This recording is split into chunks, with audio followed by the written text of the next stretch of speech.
Hello friends, welcome to TechnoPoints. In this video, we are going to learn about how to practically implement the Kotlin coroutines and what are the suspend functions, how to implement them inside the coroutine. That's all we are going to discuss in this video. Before proceeding with this video, I think you have enough understanding of what are the actually coroutines are and you are clear about the concept. If you are not, then I will suggest you to please watch the previous video in this series. The link is appearing on the top right of this video. So please click on that and it will give you a overall idea about what are Kotlin coroutines and it will clear your concept. So let's try implementing this in our this project. So before using Kotlin coroutines, we have to add the dependencies. So let's open the build or Gradle, and for adding the dependency, you can just go to Google and search Kotlin dependency. The first one will be the official link of the Android developer site. Just click on that and just copy this dependency. The version might be lower. Yeah, click on session. 1.6.4 is available, and just click on sync now. Gradle build is syncing, and yes, the Kotlin is integrated in our project now. Now we can just use a global scope dot launch to start a coroutine. So this is a block inside the core inside which the coroutine scope is there. You can also see here this current coroutine scope is there.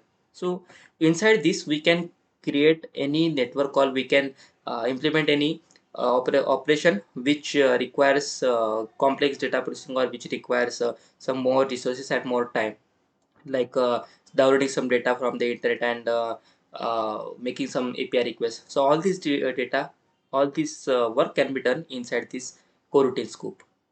And this global scope, as its name suggests, it has a global scope. Like this coroutine will live as long as the application will live. It has a global scope, and it also giving some warnings for it is also related to that. So we'll ignore that for now, and it is not actually a best practice to use global scope at every place, but still we are ignoring it right now to understand actually concept of coroutine. So if we start this coroutine scope, then all the data, all the operation which we will be here writing will happen in the separate thread. To demonstrate that, we can just print the thread names. So let's say we'll put some log statement. Let's create a tag file tag equals main activity. Okay, and here we'll write from outside coroutine thread name. Okay, and we write thread dot current thread dot name. Okay, this will print the name in which we will be executing this statement, and we can just copy this one and paste it inside the coroutine scope. We'll just change the statement from inside coroutine thread name. Okay, and now let's try running that and filter our log according to the input we provided. Level debug and let's our tag. Now let's see our application has been run. Let's see the emulator here. Okay, here is the emulator, so our application is running, and if you look at the log here, then the log is showing that from outside coroutine thread, this thread is the main thread, and from inside the coroutine thread, the coroutine is using this default dispatcher worker 1. This is the thread name in which the coroutine is executing. So this proves that coroutine scope is executing in a different thread, and it doesn't have it don't have the same name. Okay, so there are some functions like sleep for thread. So that sleeps the thread for some specified interval which you have passed, and then it continues with the further work. So let's write it the function here, thread dot sleep, and we can pass 3000 millisecond, that is equal to 3 seconds here. But inside coroutines have the ability to separately sleep themselves without affecting other coroutines. Like under single thread, can be multiple coroutines running, but each coroutine can have separate sleep position with some specified function without affecting the overall work. The other coroutines can continue to work and one coroutine can go to rest.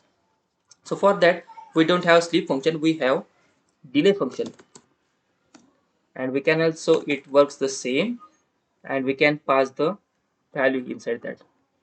So let's clear the logcat and let's try running again with this implementation.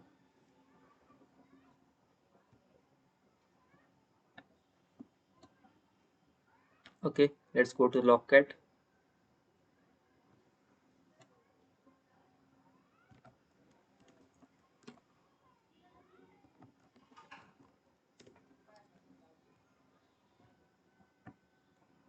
Okay, here after 3 seconds, these both messages appeared. So the main thread got sleep for 3 seconds, and then this showed this message, and then this thread also sleep for 3 seconds, and this message is finally loaded. So one thing I would like to discuss here about this difference in this function is that just click on this sleep function and put control Q. So you will get to know about the function definition. So here it is public static void sleep. Okay, that is a normal function. But if you click on the delay and press control Q, it is public suspend fun. So that is suspend function. So what are suspend function? Suspense functions are the ones inside which we can run a heavy task. We can we can put a code to make a API call, like, and similar tasks which consumes more time and consumes more resources. So we can put that call, and that function can be written as suspend. So what this suspense keyword does, let's say if you have one list here, if you have some list of details to be fetched, and that details are available on the server.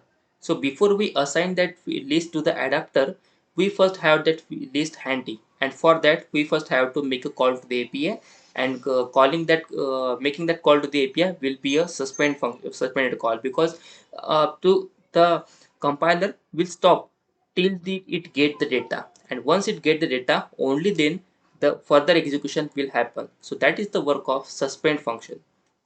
And if you look at his right is here, there is a one arrow, and it on hovering it shows suspend function call. So that is the task suspend function provides. So this is an inbuilt suspend function provided by Kotlin library, but we can also create our own self suspend functions. For that, we can just create here a sample function,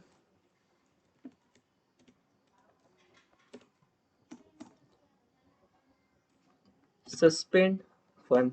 We can directly write it as suspend fun, and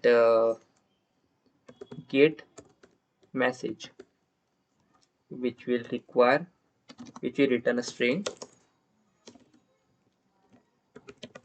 after specific, after calling to some network API. Like let's say we are here evaluating some API, calling making call to some API, and that API call will take about 5 seconds.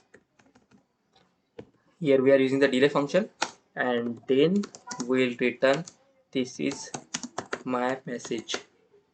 And one important thing for the suspend function is that one suspend function can only be called from within another suspend function or within from the coroutine. We cannot directly call the suspend function from our main thread. Let's try calling this get message function from here. You will get an error. And what the error says, it says the same as I talked. Suspend function get message should only called from a coroutine or another suspend function. So we can call it from another suspend function or from a coroutine. So if we call put a call here, get message. So it is not giving any error. And what we can do, we can just rub this, and we can uh, let's put another log here, log statement here, log d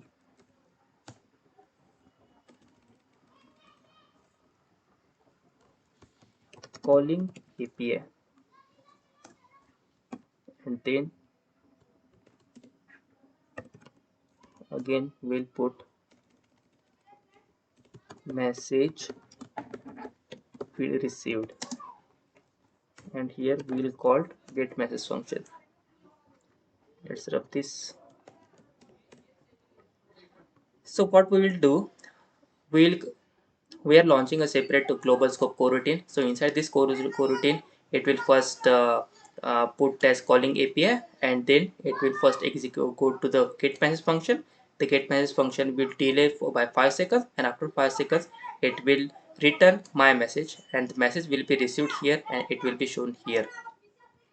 So let's try running if it is running fine.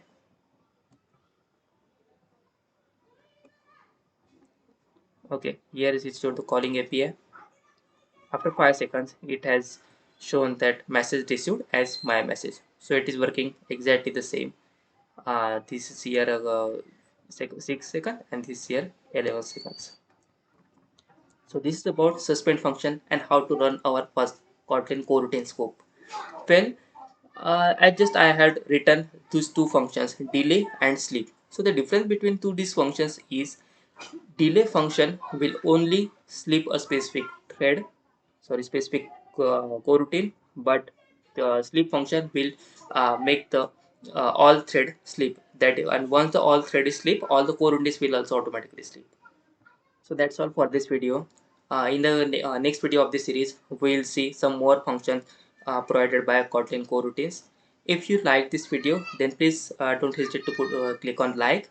And if you have some questions, if you didn't like or something in this video or didn't understand, then please let me know in the comments. And if you like something, then please that also let me know in the comments. If you have some doubts, I will try to clarify from my side. Thank you.